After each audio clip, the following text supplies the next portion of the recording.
Okay, so hello, welcome to my channel. I so far have started every video differently. Kind of streamline this. It's been a minute, alright? Hey peeps, I am Ducky, aka Ducky Craft, aka Don't Tread on Me, I'm a Duck. If you're on TikTok, that is my title. Ducky Craft was taken. To be fair, I think I got Don't Tread on Me, I'm a Duck on them, so. Anyway. So, we're doing some AITA, or Am I the Jerk, Reddit posts, and I'm commenting. I kind of smatter my comments all throughout, so if you're looking for someone who just read the post and then give their opinion, I kind of smatter my opinions throughout. So if you prefer the different style, let me know down below. I mean, I can hold my opinions until after, I just don't. Because ADHD, if I don't get it out now, I'm gonna forget. That said, if you're like, no, hold your opinions, I can. Again, don't ask my family. They will lie. Also, this is not really well edited. There's not a lot going on. I'm just kind of reading off my phone and yapping at the camera. So if you're looking for something more with graphics and images and something to watch, sorry. I'm sorry that my existence offends you. However, if you just like listening to me yap, awesome! And you can put me on in the background while you, I don't know, do the dishes or vacuum. Maybe don't vacuum while listening to me because you won't hear me. Or maybe I'll blend with the vacuum and make the vacuuming easier to do. Anyway, so I have this one, and basically what I do with Am I the Ass? Am I the Booger Hole? You know what, at this point I give up. YouTube, the 90s called, they'd like their censorship goblins back. 2 t-shirts right there. If I ever get to that point, which I won't. Anyway, so basically what I do is I read the title to see does it strike my interest, because sometimes the title, it doesn't strike my interest. So all I have read is the title. That is all I have seen. This is a fresh read for me. Hopefully it's a fresh listen for you. If it is, let's go on this ride together, because why not? So it starts with AITA for telling my girlfriend sex with her isn't great, despite her experience. Oh my. Oh my. So all cards on the table. All cards in the table? That's actually what they put. My girlfriend was very promiscuous. Good for her. I knew this because we were somewhat acquaintances before we dated, so you knew what you were getting into. This has always been kind of an insecurity of mine. I've only had sex with 2 other long-term girlfriends. Okay, that's a problem how? I've been working through this, and my girlfriend knows this. I haven't really asked her to do anything about it, but I wanted to be transparent. Also, to explain our sex life. I'd say it's okay. I don't like to compare, but to be honest, both my exes were way more passionate than my current girlfriend.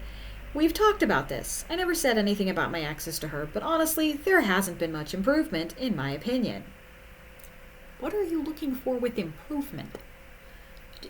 I feel like there's details missing here. This is a very serious topic. I can't even. So she was watching a YouTube video that was more or less about this topic, and she mentioned that men who get women like her should feel lucky that he gets all the experience and fun. Okay. This is when I'm keeping my inside thoughts inside, because they are not YouTube friendly. I didn't really say anything, and she straight up asked if I agreed. I lied. First mistake. And said, yeah, I do, but she saw right through me. That's why it was a mistake. She wanted the truth, so I told her.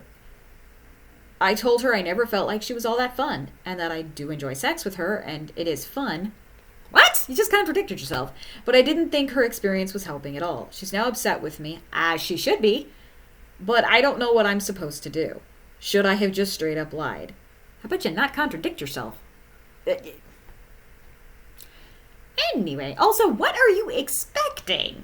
I mean, and how often are you expecting it? I feel like there's details you didn't A gentleman never tells, and but if you're gonna tell, you might as well tell all. I'm just saying. And then a comment here is, okay, but lots of experience. I gotta get rid of that. Editing blip, there we go. Oh, if you ever have McAfee is worse than viruses, I swear. Oy. Okay, but lots of experience isn't the same as long-term partners where you can actually grow and learn things. Exactly, it's all about quality and growing together, not just the number of experiences, right? And also, arguably, OP has had more experiences, big quotations there, if he's had 2 long-term girlfriends. It's always been weird to me that people count the number of discrete partners rather than the number of times you've had sex. Thank you! Counting is weird anyway, but if you're gonna do it right. Yeah. That's the first thread. Effort goes both ways, and experience isn't always what you think it is. Someone with 1 long-term partner can be more experienced than someone with 21 night stands, because with 1 long-term partner, you're learning and improving with feedback. With one-time hookups, you aren't getting feedback. You're just doing the same thing with different people. Okay, I feel like that's solid, good advice. I'm not a good one to give a ton of advice in that direction, enough said, but I feel like that's solid advice. Came here to make sure someone said this. This is what is too often missing from body count discussions here, and even from we got married early missing out discussions here. The chances are that repeat sex with the same person makes for better sex and makes one better at sex than lots of awkward first-time short-term sex with different people you never got to know or even learn from. OP is finding this out the hard way. And then OP responded, it's kind of hard to wrap my head around that, to be honest. With both my exes, we did get better, but sex was never an issue. Even before any feedback. Maybe that's the difference. You're making sex an issue, whereas before it wasn't an issue. Okay, but we got some book responses here that I'm not going to take the time to read. Let's do another one. Let's see if I can find a short one. Ooh, another family drama. Oh, but it is you know what? This will just be a longer video. I'm still going to try and cap it at 15, because ads. If I hate ads, I assume you do too. So, this is AITA for cutting off my siblings for forgiving our mother for abusing me. I, 29, male, have a younger brother, 25, and a younger sister, 24. When we were kids, our dad died. I'm the only one who remembers Dad. I'm also the one who looks like Dad. And I think that's why when our mother turned violent, she was only violent toward me. I was 8 when my mother started abusing me physically, but she was verbally abusive for about a year before turning to physical stuff. She'd scream at me to stop being so useless or worthless, which the word she used depended on the day. She'd call me a word that is definitely not safe for YouTube, and she threatened to whip me for looking at her. Then she did turn physically violent. She'd punch me, slap me, burn me with cigarettes, stab me with her fork, and all sorts of stuff. A few times she just beat the word I can't say on YouTube out of me, and she'd scream at me the whole time. My siblings knew it was happening, but she left them alone and focused it all on me, which is why I feel like me looking like Dad made me such a target. She'd just fly into these rages around me. This is one I'm gonna actually hold some, because there's a lot to unpack already. When I turned 18, I moved out, and my siblings moved out with me. I'd been taking care of them 3 years by that point. Our mother wasn't taking care of them at that point, so I'd stepped up. Oh, parentification. They lived with me and my now wife until a couple years ago. They stayed all through college, and I did my best to help them. So when they told me they were back in touch with their mother, it stung a bit. But I knew they were able to choose for themselves, and it has nothing to do with me. I asked them not to tell me about her. I said I didn't want to know how she was or what she was doing with her life. They appeared to respect that. But then they wanted to have us all have dinner together, and they talked about her meeting my unborn child. I had to remind them I was not going to have a relationship with her, and I told them she'd have some nerve to expect me to host her or let her into my child's life. That's when they told me they had forgiven her for everything and had reassured her it would all be okay and there was no bad blood. I asked them if that included abusing me. They flinched when I said it, but then they were like, well, of course. They said she apologized and she's grown and healed a lot. I asked them what gave them that right. She said she needed forgiveness. I told them I didn't want her to rest peacefully every night knowing what she did. I wanted her to feel bad if she was even capable of that. They told me it was an awful thing to say because of course she's capable of human emotions, and that I didn't get to be mad at them. I told them I couldn't even look at them knowing they believed they could forgive her for abusing me.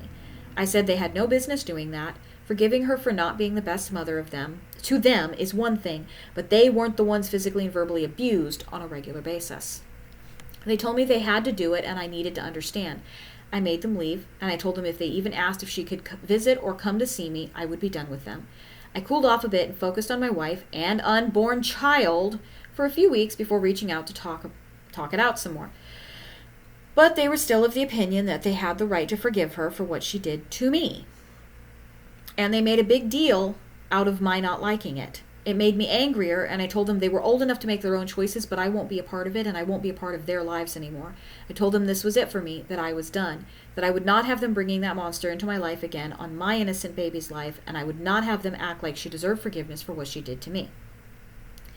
They didn't expect it, and then sent texts, DMs, and called a few times before I blocked them all in all the places. My wife did the same thing, so they can't reach me through her either. When they did text and stuff, they told me it wasn't fair and they were allowed to forgive her and I shouldn't cut them off for doing it.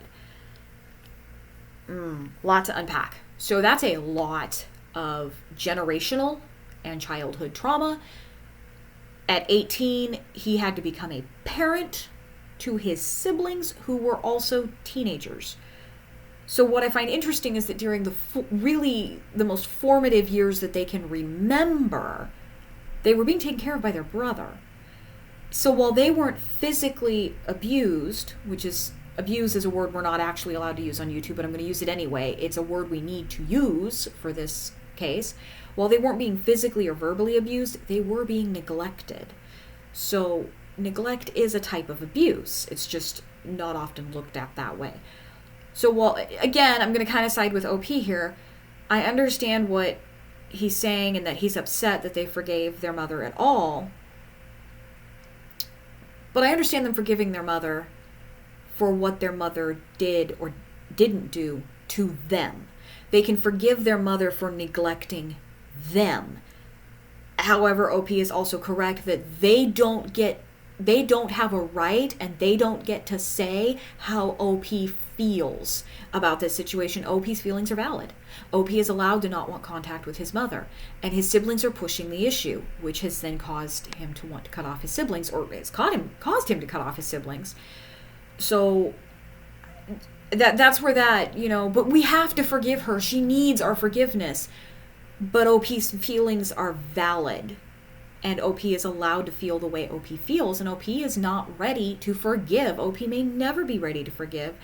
That's OP's decision. Their mother cannot just demand forgiveness, and they cannot just demand forgiveness.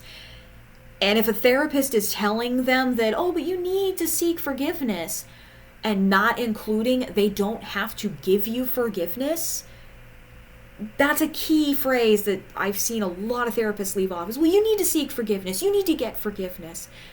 But the person doesn't have to forgive you. They are allowed to be angry. They are allowed to not want any more contact. This is why I said I was getting this is one I can hold, because this is a topic I've had to discuss a lot with people.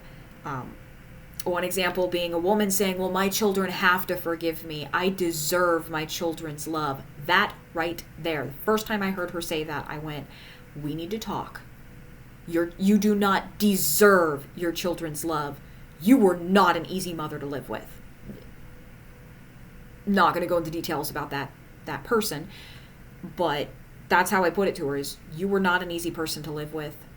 And your children went through a lot of things because of you. They don't have to forgive you, and you do not deserve their love. You never deserve someone else's love. I hate to break it to people. I can be hurt that someone is not reciprocating my love to them, but I don't deserve their love. And I feel like that's something a lot of therapists just kind of drop off. Is that, well, you deserve to be loved. No, you don't. Very simple. It is not a hard concept to grasp. There are a lot of people that don't choose to grasp that concept, but it is not a hard concept to grasp. So the first comment says, "Oh, hell no, and good for you for cutting them off too. Totally right thing to do. Sorry you had to go through this." And then I love this because I have never heard of forgiveness by proxy before. This situation astounds me, and I would really like to sit down with and hear their thought process, because there's some mental gymnastics going on. There's got to be. I've only seen abusers do this because it's what they would want themselves, never anyone else, until I read this post. Yeah, and then this person says, I suppose it tells us some unfortunate truths about OP's siblings then, and that's very accurate. They are completely out of line and ignoring your boundaries. Huge boundary violations. Well, we told Mom you'd forgive her. You don't have a right to do that. Ignoring your boundaries, feelings, thoughts, and the abuse you went through at her hands. They are essentially choosing her over you, even after everything you did for them. At 18, he became a parent. That's a huge deal. It is gutting that they would do this and have the audacity to believe that they could speak on your behalf too. I am so sorry for this and for your own mental health and emotional well-being. I would continue with the no contact. And I would advise that too, that as long as they're going to be demanding forgiveness, and you don't know how long that's going to be, you can't have a relationship with them. They've basically chosen Mom over the brother. And while I would say family relationships are good, if an individual is not ready for that stage, they are not ready for that stage, and they should not be shoved into it whether they want to be or not. That's not how that works. That's not how therapy works. That's not how mental health works, and it's certainly not how good, healthy family relationships work. So for the sake of OP, for the sake of OP's family, as he has a wife and child now, he made the right decision. Definitely NTA. So that was yikes, that was a heavy one. I am going to make another video, so if you see me in another video wearing the same outfit with the same background getup, you will know, but that was heavy. So I'm going to pick another topic that we will have some fun with. Thank you for hanging out. Like, subscribe, comment, do all the YouTubey things that for the most part I will forget to tell you to do, because that's a thing. Thank you for hanging out with me on my terribly edited video and for my raw reactions. I am already slurring words, and it's not even that late at night. So later, peeps. Thanks for hanging out. I will see you in another video.